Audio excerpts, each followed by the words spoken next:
अजीज दोस्तों नमस्कार।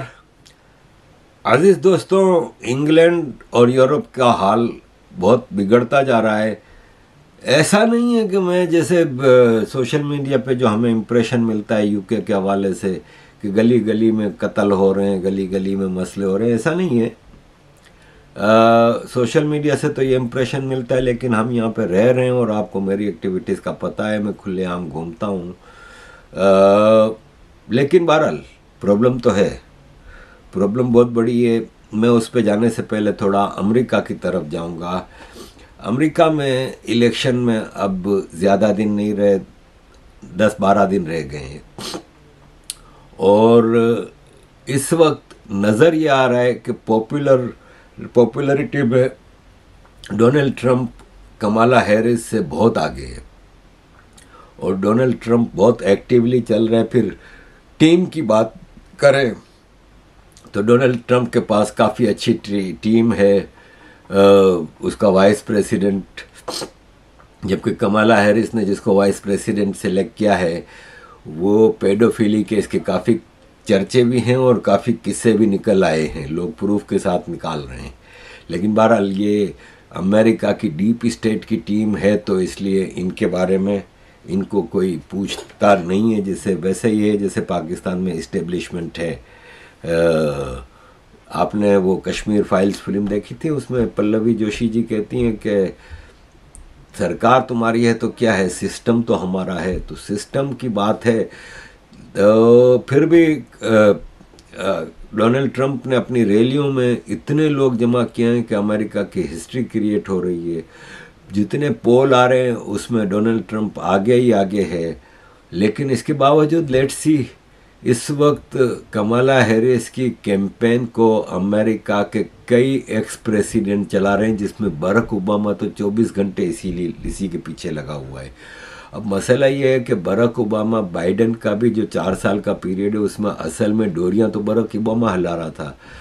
पिछले 15-20 सालों से अमेरिकन डीप स्टेट का सबसे बड़ा कारिंदा जो है वो बराक ओबामा है। उसने अमेरिका की डीप स्टेट के इशारे पे कितनी जंगें शुरू की। ये और बात है कि अब कह रहा है कि लीबिया के ऊपर हमला हमारी बहुत बड़ी गलती थी, मेरी प्रेसिडेंसी की शायद सबसे बड़ी गलती थी। यही चीज़ जॉर्ज बुश ने की थी, टोनी ब्लेयर ने की थी कि इराक में वेपन्स ऑफ मास डिस्ट्रक्शन हमारे मिसअंडरस्टैंडिंग थी, ये था वो था। आपने मुल्क तबाह कर दिए पूरे। इसके बाद आपकी एक सॉरी से काम नहीं चलता। लेकिन क्या करें कि इंटरनेशनल कोर्ट ऑफ जस्टिस हो, यूनाइटेड नेशंस हो, जितने भी इंटरनेशनल ऑर्गन्स हैं ये अमेरिका के कंट्रोल में हैं और अमेरिका के कंट्रोल पे चलते हैं। अमेरिका ने पूरी दुनिया में बदमाशी मचाई हुई है, कहाँ कहाँ जाके इसने हमले नहीं किए, कोई पूछने वाला है? तो दिस इज़ इनकी हालत है कि इस वक्त कोई इनको रोकने वाला तो है नहीं। और इनके डीप स्टेट, बाइडेन तो 2% का आदमी कुछ कर नहीं सकता था, तो बाइडेन के 4 साल असल प्रेसिडेंट पीछे ओबामा था और अब ओबामा चाहता है कि कमाला हैरिस जीते। तो कमाला हैरिस में भी कोई टप्पड़ है नहीं, तो मैं चलाऊंगा चीज़ों को।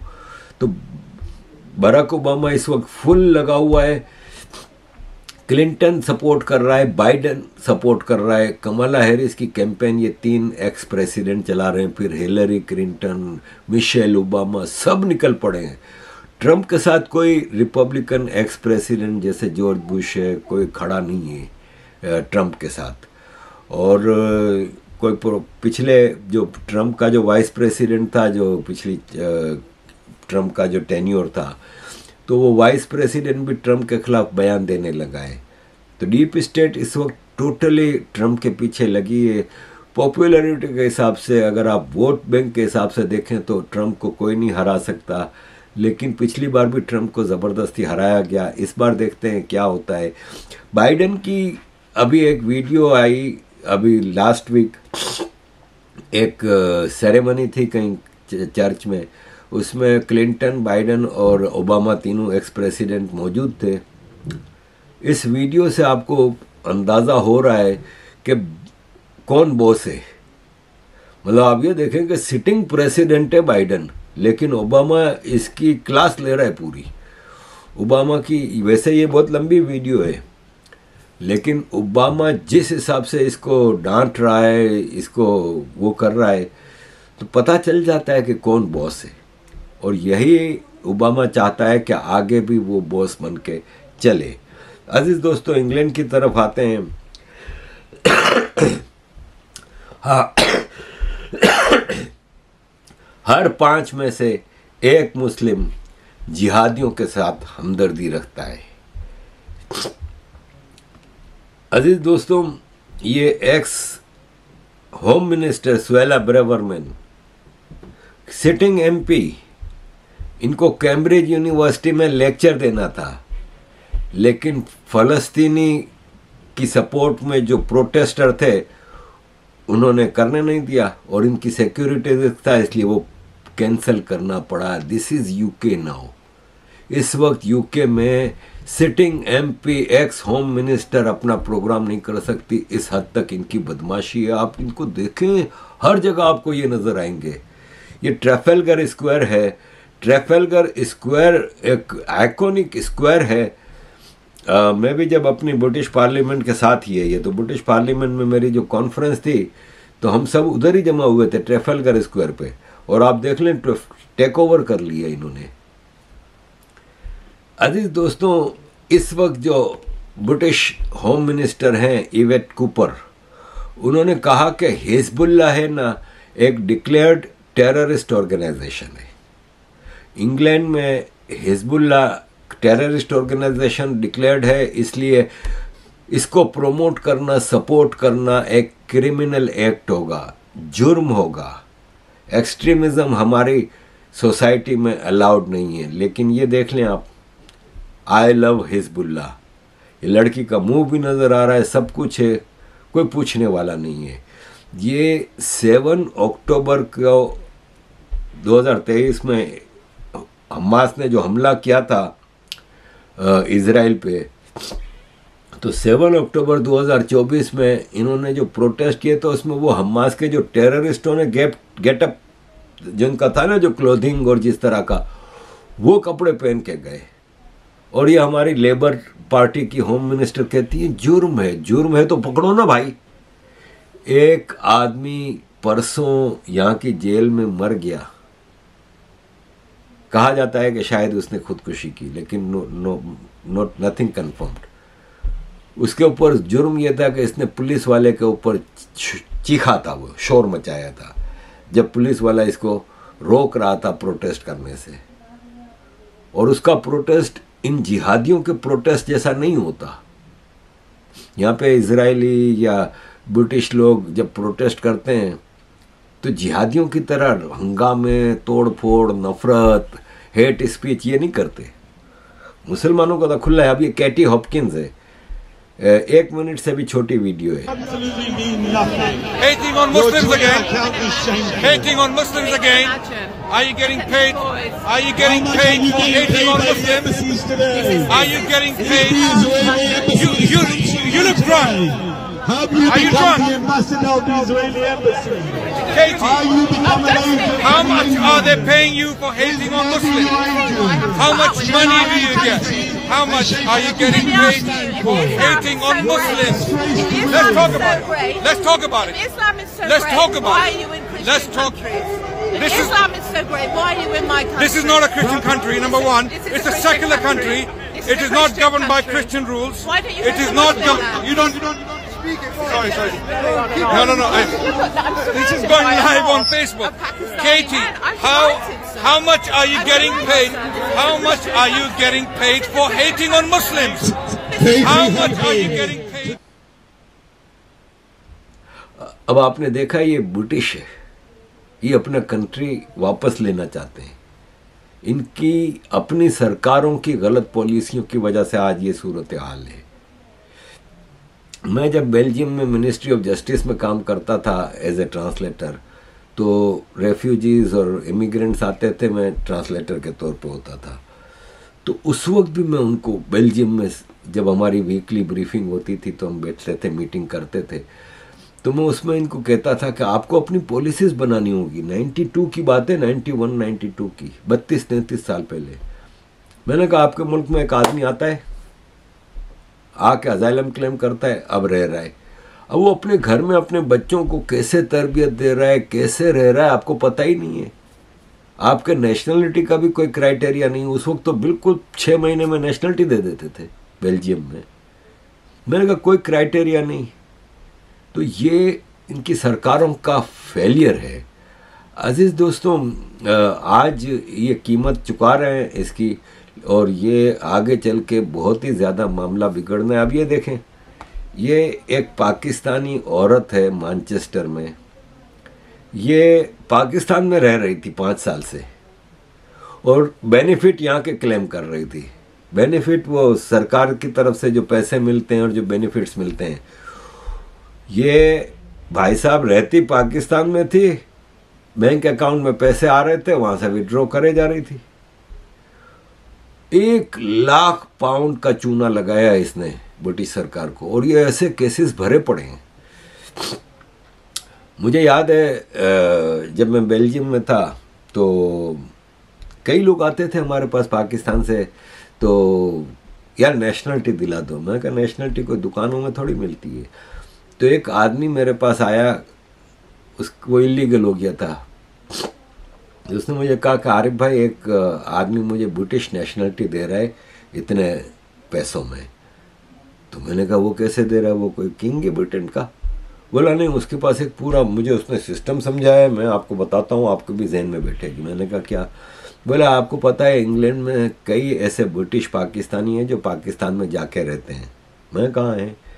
बोला वो उनमें से कोई वहाँ मर जाता है ना, तो उसके घर वाले उसकी पूरी फाइल बेच देते हैं। फिर यहाँ के होम ऑफिस में पाकिस्तानी कितने काम करते हैं, तो होम ऑफिस में वो पाकिस्तानी उस आदमी की फ़ोटो फाइल में, उस वक्त ज़्यादा कंप्यूटराइज नहीं था सिस्टम, ये अर्ली 90s की बात है, तो उस आदमी की फाइल में से खाली फ़ोटो चेंज करके जिसको बेची जा रही है ना, वो नेशनलिटी, उसकी फ़ोटो लगा देते थे, बाकी नाम वाम सब वही, सब चीज़ें सेम। अब वो एज ग्रुप के हिसाब से, जैसे एक मिसाल है, मैं 60 साल का हूँ, मुझे नेशनलिटी चाहिए। अब कोई पाकिस्तान में कोई 60, 65, 55 साल का कोई मर जाता है, तो वो मेरी फ़ोटो उस फाइल में लगा देंगे, अंदर पैसा का खेल है सारा, और अब मैं बन गया वो आदमी, मेरे पास नेशनलिटी हो गई। अब तो बायोमेट्रिक और कई चीज़ें हो गई हैं, तो इस तरह के फ्रॉड तो खैर कितने भी बायोमेट्रिक आ जाएं, जब तरक्की करते हैं आप तो फ्रॉड भी तरक्की करता है, स्कैमिंग भी तरक्की करता है। तो इस तरह यहाँ पे बड़े स्कैम होते हैं, बड़ी चीज़ें होती हैं। प्रोटेस्ट के हवाले से देखें ना, तो वापस प्रोटेस्ट बहुत ज़्यादा वायोलेंट हो गए, बहुत ज़्यादा बढ़ गए। और दूसरी चीज़ ये है कि ये देखें, ये जो मौलवी है ना अरबी, ये मौलवी इंग्लैंड में बैन है, लेकिन सादिक खान के लंदन के ट्यूब यानी मेट्रो स्टेशनों में हर जगह ये ऐड लगी हुई है। पावे किसी भी चीज़ की ऐड है, इस आदमी की फ़ोटो पे चीज़ें बिक रही हैं, बताएं। और ये कैटी हॉपकिंस की आपको मैंने अभी जो 1 मिनट से भी छोटी वीडियो दिखाई, वो ब्रिटिश है, और वो जाती है, बहादुर है, प्रोटेस्टों में जाती है मुसलमानों के, और उनसे एक ही सवाल करती है कि अगर तुम्हें ये देश पसंद नहीं, तुम अपनी इधर शरीयत नाफिज करना चाह रहे हो, तो जाओ भाई, तुम जहाँ पे शरीयत है वहाँ पे चले जाओ। यहाँ पे तुम 5-6% हो, 8% हो, यहाँ पे हम तुम्हें तब्दील नहीं करने देंगे चीज़ों को। तुम्हें ज़्यादा मसला है यहाँ की कल्चर से, मोस्ट वेलकम, जाओ बाहर, अपने देशों में जाओ, पाकिस्तान चले जाओ, बांग्लादेश चले जाओ, अफगानिस्तान चले जाओ। इसका इनके पास जवाब नहीं होता, तो कहते हैं कि तुम हेट स्पीच करती हो, तुम्हें मुसलमानों से नफरत है। मुसलमानों की हरकतें ऐसी हैं कि यहाँ पे मुसलमानों से नफरत बाकायदा बढ़ रही है। और ये चीज़ खाली इधर नहीं है, यूरोप में भी यही चीज़ हो रही है। हमबर्ग में, पूरे यूरोप में प्रोटेस्ट हो रहे हैं। अजीज़ दोस्तों, यूरोप के हवाले से पोलैंड के वापस मिनिस्टर ने, मेंबर ऑफ यूरोपियन पार्लियामेंट ने एक दबंग स्पीच की यूरोपियन पार्लियामेंट में। पोलैंड पे, हंगरी पे ये प्रेशर आ रहा है कि आप इमिग्रेंट्स क्यों नहीं लेते। इमिग्रेंट्स में डॉक्टर भी होते हैं, इंजीनियर भी होते हैं। उसने कहा मैं नहीं चाहिए भाई, हमारे पास अपने लोग हैं, 1 minute 49 सेकेंड की वीडियो आप सुने। Thank you, Mr. President. Dear leftists, I'm very happy to take part in this debate about democracy in Europe. So let me give you some example of very major democracy in Poland, over 1,000 years of tradition of Polish nation. Polish nation rejected you, dear leftists, 8 times. 8 times in a row you have lost elections in Poland. So get used to it, because you're going to lose again. That's number one. Let me give you some data about Poland and Polish democracy. The lowest unemployment in European Union is Poland. The highest GDP after COVID in European Union is Poland. One of the lowest debts in European Union is Poland. So don't give us this rubbish about the need of educated immigration, as we heard yesterday. We don't need your doctors, we don't need your engineers. Take them all and pay for them. We don't need them. You know why? Because there is 0 terrorist attacks in Poland. Why? Because there is no illegal migration in Poland. So don't give me this look. Don't give me these arguments about the populism, because this is a fact. This is your data from Eurostat. So we don't need your engineers, we don't need your doctors. Take them. Do not teach us. Do not teach us about democracy, because we know what the democracy is. So learn from Poland. Be like Poland. Thank you very much. तबीयत खुश हो गई मैंने जब ये video सुनी। इसने पहले भी ऐसी टीवी इंटरव्यू में बातें की थी जिस पे बड़ा एतराज़ किया गया था कि तुम रेसिस्ट हो और ये और वो। ये रेसिज्म नहीं है भाई, ये हल है। यहाँ की देखें, ये रूबी बेगम है, पुलिस ऑफिसर लंदन की, पकड़ी गई। सीरिया की जो आईएस है ना, आईसिस, उसके लोगों के साथ मिलके काम करती थी। ये यहाँ पे जड़ों में घुस गए और फिर जब उनके ऊपर बात करो तो इस्लामोफोबिया है, मुस्लिम से नफरत है, ये है वो है। अबे तुम लोग अपनी हरकतें तो देखो पहले। जिस देश में रहते हो उसके वफादार नहीं हो तो तुम किसी के वफादार नहीं हो सकते। और अगर तुम्हें इतना ही मसला है तो यार जाओ वहाँ पे, ब्रिटिश नेशनल हो, जाओ इजराइल, लड़ो वहाँ पे, जाओ फलस्तीन। कितने मेरे यहाँ पे ब्रिटिश दोस्त हैं जो कि कट्टर मुस्लिम हैं, बहुत ज़्यादा प्रैक्टिसिंग मुस्लिम हैं, जाते हैं फलस्तीन इधर उधर, ब्रिटिश पासपोर्ट है ना, जाओ लड़ो। अगर इतना ही तुम्हें शौक है तो जाओ। तुम लोगों को उधर ऊपर देखें, ये है जन्नत का नज़ारा। जन्नत का नज़ारा, दूध की नहरें हैं और हूरें हैं। जाओ जल्दी जल्दी जाओ, जिहाद करो और जाओ जन्नत में। यहाँ पे क्यों हमारा दिमाग ख़राब कर रहे हो? लेट हमें जाने दो जन्नत में, हमें जहाँ जाना है। तुम लोग अपनी जन्नत की फिक्र करो। तो अजीज़ दोस्तों, ये इस वक्त यूके और यूरोप की सूरत हाल है। Thank you very much for all your support. Kindly keep supporting.